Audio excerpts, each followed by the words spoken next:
Good morning, Mustangs. I am so excited to be able to spend some time with you this morning in your map class.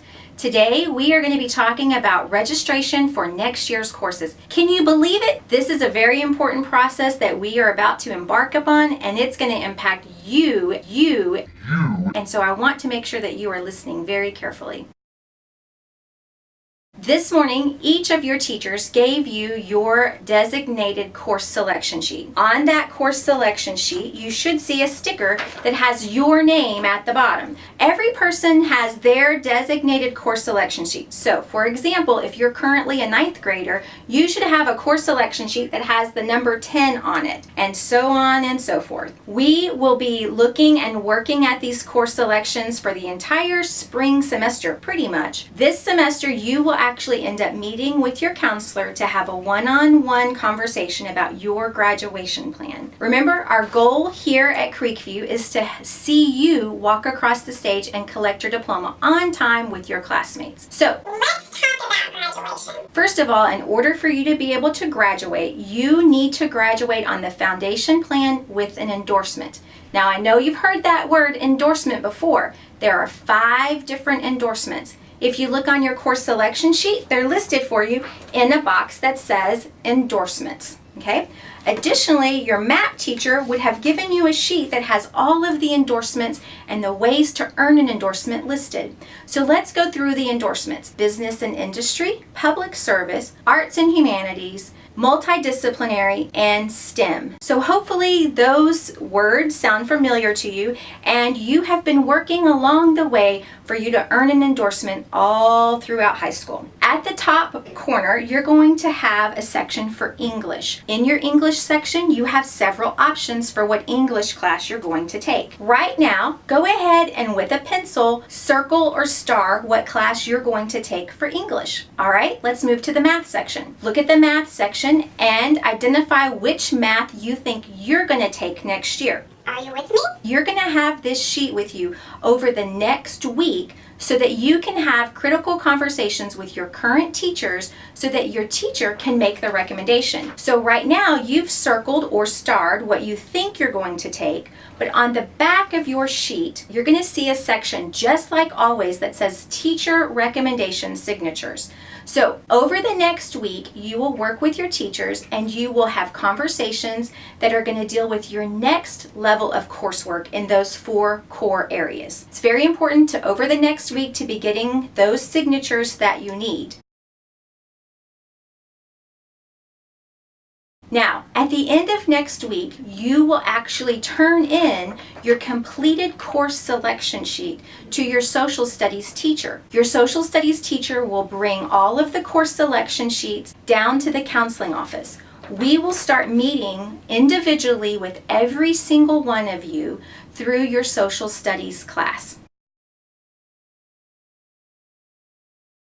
That's going to be a critical time. I want you to make sure that you are taking this process seriously, because I know when you turn in your course selection sheet that you want those as your first choice classes. We also have to have alternates listed. Now, we realize that those circled choices are your first choice, but you know what? We're a big school and some of our most popular classes will fill up, and I need to know, and so does your counselor, what your second or your third choice would be. I think you would rather to tell your counselor what your alternate is rather than us just picking a class for you.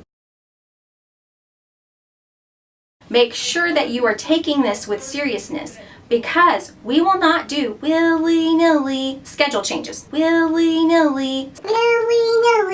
Okay? Schedule changes will be run on the basis of what is in our educational planning guide. If you do summer work this summer, and let's say you take government or economics, or you take a class for advancement over the summer, of course, we're going to change your schedule. We're not going to make you stay in a class that you already have credit for. Let's say that you decide you don't want to do this activity any longer.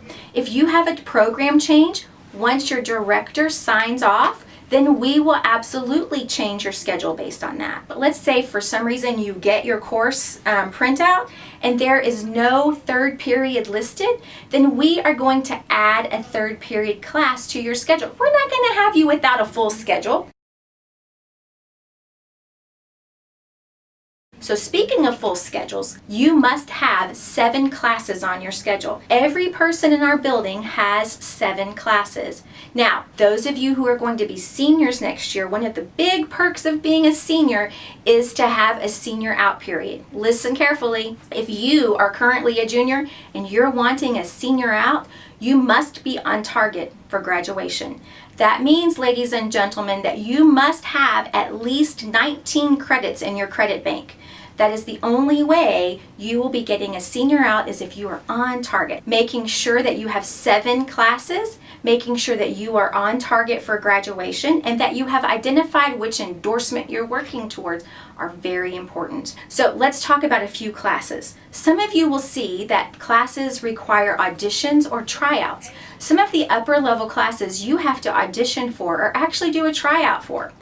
You will have to go through that process, or some of those classes also have an application, and you would need to pick up those applications or go through that tryout process. The director or sponsor of those particular programs will notify the counseling department who made it into their special program, and we will change your schedule. So make sure that on your course selection sheet, if you're trying out for something, that you have an alternate listed, because if you don't quite make it, we're going to have to make sure we get those schedules right. One of the last few things I want to talk about is dual credit. Everybody that's in our current 10th grade and our current 11th grade, that you guys will get this sheet that says dual credit. At Creekview, we have several classes that you can take for dual credit. What does dual credit mean? It means that not only do you get high school credit, but you also get college credit. If you are interested in the law and criminal justice cohort, you could earn 12 hours, 12 college hours. We are also going to be piloting next year a brand new dual credit government and a dual credit economics here on our campus. If you're interested, I want you to come down to the counseling office, and I want you to sign up for the dual credit meeting with Mr. Smithhart, our Brookhaven representative. Last part. If you have any questions, please make sure that you come down to the counseling office. We want to help you. We want you to be successful. So make sure that you come and ask questions. We're going to be meeting with every one of you individually very soon, and we look forward to talking with you about your future plans and life after Creekview High School. Thanks so much for spending some time with me this morning, Mustangs. You guys have a great day. Bye-bye.